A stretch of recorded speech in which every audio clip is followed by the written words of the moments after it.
नमस्कार बंधुगण।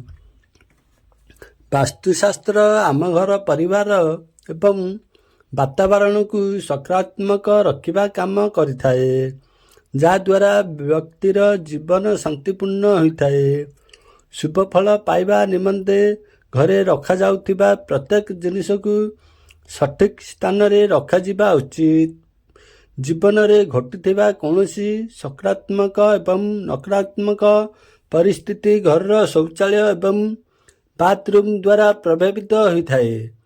आजिकार लेखारे आमे आपनकु बाथरूम एवं शौचालय सहित जड़ित किछि नियम विषय कहबू, जहा अनुजाई आपनकु निज घरर बाथरूम एवं शौचालय रखिबा आवश्यक। घरे शौचालय एवं स्नानघर गोटे स्थान रे हेबा उचित नुहे, नचेत घरे वास्तु दोष उत्पन्न होता है।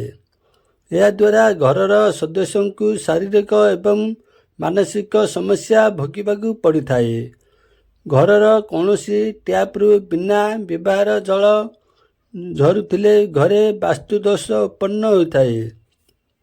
तेणु एभली समस्या थिले ताहाकु तुरंत ठीक कराई नियंतु। विशेष करी या द्वारा घरे आर्थिक समस्या देखा देई थाए। सेही भली घरर कांथरे फाट सृष्टि होउथिले ताहाकु तुरंत ठीक कराई नियंतु। सप्ताह रे अति कम रे नियाती थरे घरर बाथरूम को भल भाबरे सफा करिबा आवश्यक। बाथरूम रे जल प्रवाह उत्तर दिगकू हेबा भल होइथाए। जदि बेडरूम सहित बाथरूम संयुक्त रही थाए तेबे परदा पकाई दियंतु एवं बाथरूम रे क्रिस्टल सल्ट मध्य रखि पारिबे। बाथरूम रे गाढ़ रंगर टाइल आदि लगांतु नाही। वास्तु अनुजाई बाथरूम रे नील रंगर टाइल लगाइले घर को शुभ समाचार आसी थाए। बाथरूम रे एक कांच पात्र रे साधारण लुण नहीं रखिले नकारात्मक दूर होइजिबो एवं ताकू समय समय रे बदलाई दियंतु। पुणी गाधोइबा समय रे हलदिया बाल्टी व्यवहार करने परामर्श दिया जाए नहीं।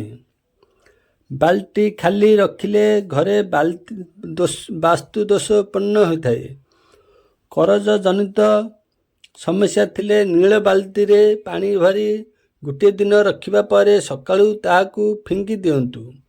भूल रे भी बाथरूम रो कबाट सामने ही आईना रखंतु नहीं, नचेत वास्तु दोष उत्पन्न होता है। ये वीडियोटी भल लगिले लाइक शेयर सब्सक्राइब करेंगे।